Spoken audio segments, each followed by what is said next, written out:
Disclaimer, please read. Do not base any investment decisions upon any information found in this video. This video is for entertainment purposes only. What's going on, y'all? Welcome to episode 4. I want to quick fire this episode to you because there's a lot of information here.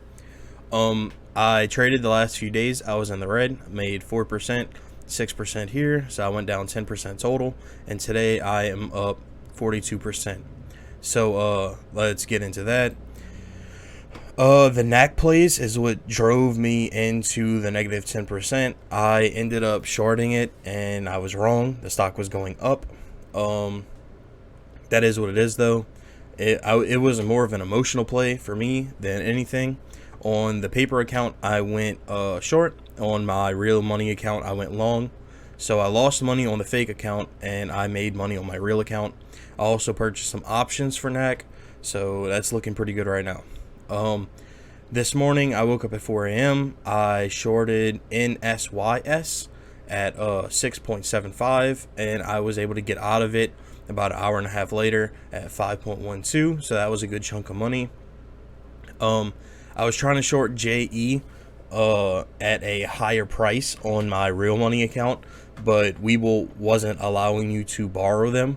So by the time I tried to short it on the fake money account, it was already too low. So I bought out of it at a slight loss. It was like 0.0 something.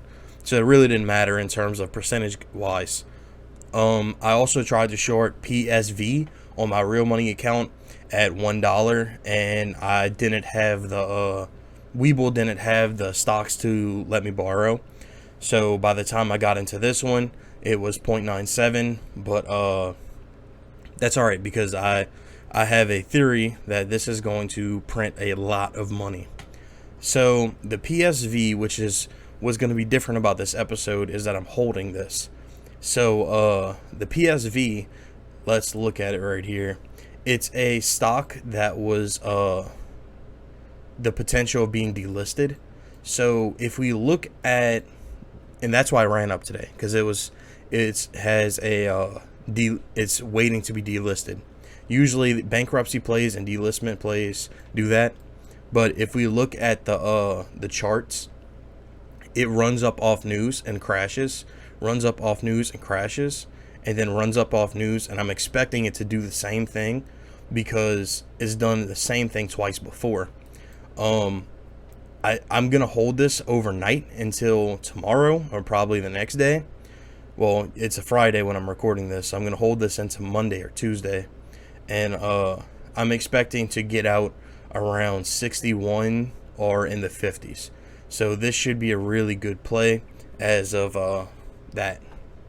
It's gonna bounce up and down a little bit, but the general consensus here is that this is a dying stock, and once the news of it being delisted is really settling in on the new bull people, like the bullish people, they're going to sell this off, and this is going to go right back down to where it was in the 46 range.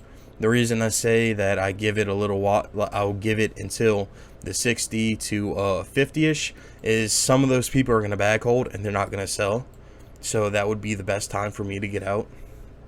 But we'll see in future episodes what happens with this. I also want to present the idea of me having a separate spinoff series of this. Okay, so this series is me explaining day trades, why they were good ideas, and what I did in the already have happened for the day. I recorded this after market is closed.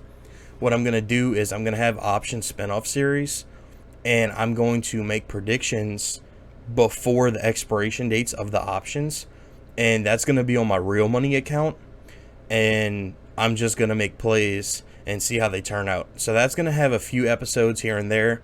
It's not going to be as consistent as this because I don't play options all that much, but when I play options, they do good because I'm really picky with options, whereas I'm not super picky with my day trades. So yeah, that's today's quick little episode. Hopefully everybody's having a good day, and thanks.